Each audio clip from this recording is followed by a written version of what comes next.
Hi, I'm Valerie Francis and you're watching OneMoreTune.ie.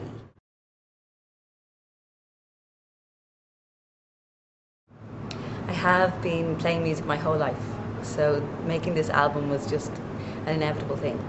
It was something that I had to do. So it wasn't just a whim or someday I decided, oh, I'm just going to play music now and record an album in a very short space of time or anything like that. It's, my whole life, that's all I've wanted to do. But I did want to do an album that wasn't, or that I would perceive not to be, a first album, as in it wasn't, I didn't just want to record something sloppily or, something that I wouldn't be proud of or that I wouldn't want to listen to as well. So that's what that album is about.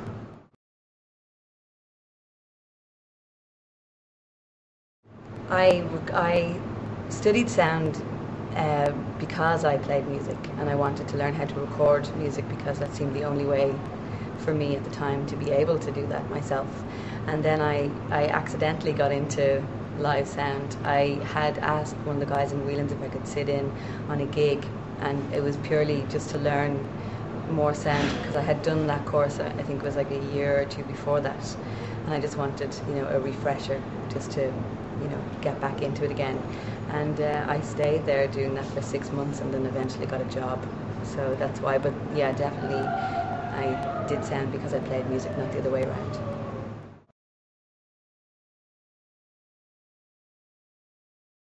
So this is the cover of my album, Slow Dynamo, and it was photographed in Sweden by Matthew and Emily, who make up M&E Design. And they live in Sweden now, but originally when I had asked them to do the cover, they were living here because Matthew is Irish and Emily's from Sweden. But they moved to Malmö. Then we, as we were talking about what I wanted from the artwork, and kind of had given them a lot of artwork and ideas, and they were throwing back ideas at me, they thought it would be really good to go to Sweden and to do it there because the landscape would be different. So it wouldn't be, an Irish album set in Ireland. So the inside cover, these are the letters making up Slow Dynamo. And when Matthew and Emily were back here on a visit, we met up and they had the idea of doing this because on the front we'd already taken the photograph, and because the front was kind of a blurry image, we decided to do the name Slow Dynamo, or they decided to do the name Slow Dynamo, blurry as well. And these were kind of like lollipop sticks that they made up, and that's that.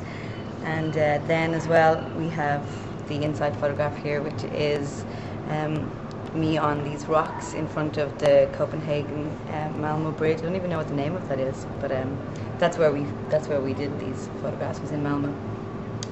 And it was very cold that day. And they were freezing, and Emily was taking photographs and her fingers were nearly falling off, as were my feet because I just have a pair of tights on there. And then on the inside there is a wall that we actually found when we were coming back from taking the other photograph at the bridge, and they had taken photographs of these places as well and shown me before I got to Sweden. And so we did this very cold and tired, and then we went for something to eat.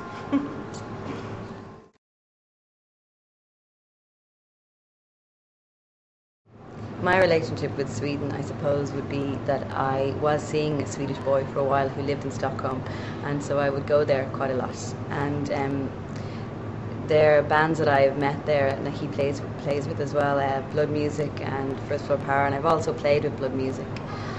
And that's really it. I love Sweden, and I've met a lot of great people from there and a lot of great musicians. And I know we were talking before about a band, and I have seen them on your site. You have interviewed them, Wild Birds and Peace Drums. They're great, and yeah, there's a lot of good music from Sweden.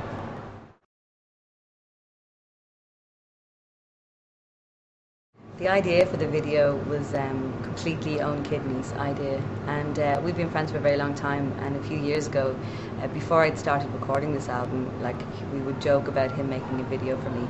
And so then when I started to record the album, and after a few months, I was like, he's the only person that I wanted to make a video at that time. And so I went to him, and the idea that he had was an idea actually that he had for a friend of his, Neil, and they couldn't do it. So he told me the idea, and that was it. I just, it was perfect. And then we just started to listen to the songs and try to decipher which song would be the best song for the video, and that's really how Punches was picked. And I was more in favour of that, I guess, because it was a very new song. I think I'd just written it when I went into the studio. And then we just went into the O'Reilly Theatre and filmed it in a day, and that was it. And I was hanging over the edge of the stage, and things were falling on me, which I was picking out of my hair for a few days.